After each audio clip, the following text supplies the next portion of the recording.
we want to shed light on the new Garden of Eden.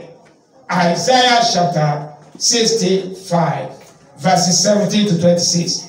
We shall open our Bible now to Isaiah chapter 65. The new Garden of Eden. Isaiah chapter 65. Isaiah chapter 65. Isaiah chapter 65 and verse 17 to 26. For behold, I create new heavens and new earth, and the former shall not be remembered, nor come into mind. But be ye glad and rejoice forever in that which I prayed. For behold, I prayed Jerusalem a rejoicing, and a people a joy. And I will rejoice in Jerusalem, and joy in my people. And the voice of weeping shall be no more heard in her, nor the voice of crying. Verse 20. There shall be no more pains, an infant of days, nor an old that have not fulfilled his days. For the child shall die 100 years old, and the sinners being 100 years old shall be called. 21. And they shall build houses and inhabit them, and they shall plant vineyards and eat the fruits of them. 22. They shall not build and another inhabit. They shall not plant and another eat. For the days of a tree are the days of the number of people, and my elect shall long enjoy the work of their hand. 23. They shall not labor in vain, nor bring forth for trouble, for they are the seed of the place of the Lord, and their offspring with them. 24. And it shall come to pass that before they call, I will answer, and while they are yet speaking, I will hear. 25. The wolf and the lamb shall feed together, and the lion shall eat straw like the bullock, and the dog shall be the serpent's meat. They shall not hurt nor destroy in all my holy mountain, said the Lord. So, the new Garden of Eden is where we are. Is where we are. God has a carbon copy of every of our work in his hand. You may forget, or you may think that God is not recording or having a record of every of your good works and every of your evil work. God has a full report of them. But his desire for everyone is that everyone should come to repentance, because he does not desire the perishing of sinners. That is why the Garden of Eden, it connotes a place of perfect peace. The Garden of Eden, that's why we say the new Garden of Eden. That is the topic. The Garden of Eden it connotes a place where there is all-round rest. All-round rest. In the Garden of Eden, in the beginning, it's God making it to be a perfect place. Everything man needed to enjoy. You are talking about flowers. You are talking about animals, beautiful ones you need to see. You are talking about a place free of crisis, free of struggle. All were packaged in the Garden of Eden. But when sin came, God drove man out of Garden of Eden, and man was on his own since that day. Genesis chapter 6, from verse 5 downward, and God opened his mouth and said, look, it repented me, God, that I created man in my own image, because all the thought of their heart is evil all the time. But he said, but my presence will not always contend with man, because they are but dust. Their days shall be 120 years. So the days of man was cut short. Even from 900, from 700, was cut short to 120 years. But now, there's a good news for every one of us. The second Adam is Jesus. This second Adam, Jesus, He has come to bring forth heaven and to bring forth the earth and to merge them together and to bring them together. Jesus is the bridge between man and God. Remember, in the book of Genesis, when man committed sin against God and man received curse upon his head, and man was chased out of that garden of Eden, and there was a wall of separation, that great wall of separation between man and God that made man not to have access to God anymore. This wall is what Jesus Christ came to break through and to be able to connect man with God. That is why every one of you that believeth in this gospel of the Lord Jesus Christ, you have broken that barrier that separates you between you and God. That sin that is the barrier, Jesus has broken it. He has made a bridge. He has made a bridge, and that bridge will connect you from Jesus. He will connect you to your God, and there shall be no more segregation, no more rejection for you. In the name of Jesus. Yeah. So we find that God has agenda for you. Every of your work, He is recording them. There are three that bear witness on the earth: the water, the blood, the spirit. And there are three that bear record in heaven. That is, we have the spirit, we have the Father, the blood. These three, they are in agreement. They are the ones that bear record in heaven. We can see this in 1 John chapter 5, verse 6 to 8. 1 John, so the water, the blood, and the spirit, they bear witness. They bear witness. They bear witness. So when you are serving God, you are not serving God in vain. Every unit that you commit to this kingdom of God is for you to have your name written in the book of life.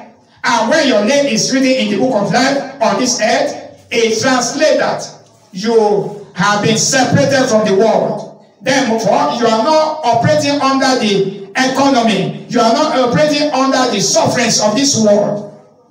You are not operating under the sickness and plague and other, crimes that is in this world anymore. You have been separated.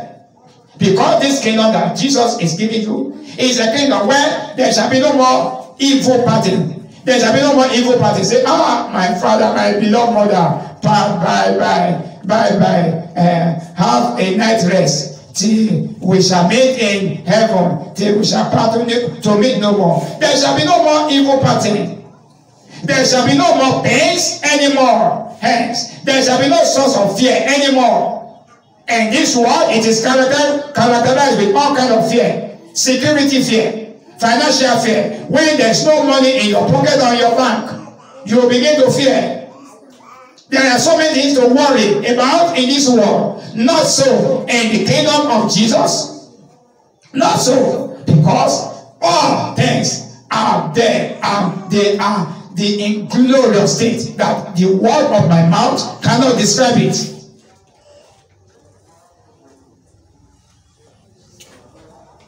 Many of the believers these days are afraid of the revision of their work upon this earth. The Bible says, I know thy works. I know thy work. Many wishes or things that God will never ask. He will never bring to pass everything all that has gone about their life. God will bring it to pass. That is why today is the right day of salvation. Today is the right day where we can sit down, just like the prodigal son that said, I will arise and go to my father. I will say to my father, I have sinned against the heavens and the earth. I am not even worthy to be called your son anymore. But have mercy upon me. But take me as one of your servants. If pastor can have this mindset, I want to tell you that God is going to, make everyone that are calling upon the name of Jesus, we will not be able to miss that eternal rest. when we are serving God and we are deceiving ourselves, if we make mockery of this gospel. Many these days are serving God and we deceive ourselves. We are pretending in that we are serving God because when it is convenient, or we are serving God because we were born into a Christian family. All this counts for nothing. How shall it be? How shall it be when you or I make it to heaven and see your loved ones that are, in hell? It's not a good report. That is why you and I need to come out of being a pretending Christian. Must now become a carrier of the light. Light is the gospel of the Lord Jesus. Do not let it depart from this your mouth. Joshua chapter 1 verse 8 says, this book of the Lord shall not depart out of your mouth, but upon it shall thou meditate day and night, that thou may observe to do according to all that is written in it. For then shall thou make thy way prosperous, and then thou shalt have good success. Thou shalt have good success. So God make this plan very, very clear that this all-round rest is present in this kingdom, but is asking, will you be able to buy into it? Will you be able to buy into it? Jesus, he has done his own part. He has done his own part. He has fulfilled his own part. Jesus said, I will do the work of my Father when it is called the day. A time is coming in the night when no man can walk. Kingdom service is one of the ways for you to prove your election, that you are a candidate of this kingdom. Because if you are a candidate of this kingdom, you will enjoy all-round rest. I don't know who is pursuing you. I don't know what you are having at the back of your mind, and it's making your mind to beat very fast. How can I achieve this? Who will help me? It's what you are saying. But I want to tell you, you don't need to go and consult anyone to go and help you. For with God, there is nothing that shall be impossible. For with man, it may be hard, but not so with God. I don't know where you may be looking, and they say you are in that bush. Who can remember, okay, I don't have phone number. Somebody will say that. I don't have phone number. Who can be able to get me somebody that doesn't have phone number? Too small. What? Was there phone number when God located David? He was in the wilderness. The Spirit of God knows all things. He searched all things. Yeah, the things of God. You cannot be an addicted servant in this kingdom. You cannot be an addicted lover of this kingdom of God, and you still become someone that witches and wizards are oppressing. No. The Bible said there is no condemnation unto them which are in Christ Jesus. No condemnation for them, because you are operating under the law of the Spirit of light. Jesus is the exclusive source of your light. Jesus is the exclusive source of your light. The more you regard this Jesus, the more that he shows and manifests himself unto you. The more you regard this Jesus, the more he shows and manifests himself unto you. Our Father and our God, he does not take joy in any wasteful servant. He does not take joy in lazy servant. He does not take joy in any unprofitable servant. And Jesus made this simple parable. And when the man of the house was going on the journey, he called his servant and he gave them, you know the parable, he gave them the denarius, he gave them the talent. Say, you take 2 talents, he gave unto another one, take 5 talents, he take unto another, give another one 1 talent. And the one, and when it was after some time, and the husbandman of the house, the master, he returned back and he asked, the one I gave 2 talents, what have you done with the 2 talents? And the one that had the 2 talents said, Master, I trade with the 2 talents and I got 2 more. Wow. And the master said, you are welcome. Thou art a good servant. Welcome to the kingdom of your master, for I'm going to give you 2 cities. And he said to the one at his 5, what have you done with the 5 talents? He said, I worked on this 5 talents and I gave 5 more. You are a good servant. I'm giving you 5 cities. What about you? The one I gave 1 talent, extended it. The one that gave 1 talent said, I know that thou art a wicked servant. Wicked master. You like to gather where you have not scattered. You like to reap where you not sow. I have cleverly went to dig the ground and to sow that 1 talent in the ground, and I buried it. So I have it to give you. And the master looked straight to his face and said, you are a wicked and lazy servant. You are a wicked and lazy servant. Take him away from my presence into outer darkness, where there shall be weeping and gnashing of teeth. So our God has given every one of us the measure of grace that we can be able to trade with. The one he gives to me is different from the one he gives to you. He gives to some other one better, greater than me. But the one he gives to me is what I'm using. And he will ask, the measure of the one I give to you, what have you done with it? What have you done with Jesus? What have you done with Jesus in your lifetime? And many will be standing under there. Many will say, sir, you know my position. I was very brilliant, very good. I got my first degree in this university. I went to another in University of Canada. I went to this in America. I went to this. I went to that. And the man is so busy with things of this world. Oh. What shall it profit a man if he has gained the whole of this world and loses his life in hell? Okay, what have you done with Jesus? And you know, as a sociologist, I know about Jesus, and you know, he has nothing. He has nothing. He does not know that there is heaven and hell, and that broad is the way that leads to destruction. And many there be that are going there. Many are rushing towards to destruction on daily basis. Many souls are perishing in hell. Preachers of these last days, we should wake up to announce to the world that look, hell is real, and God is not going to send angels to this world. It is we, the preachers, that He will send to this world to be able to gather people to His kingdom. Woe shall be written at the doorpost of any church in these last days that teaches only about how to prosper in this world that is temporary.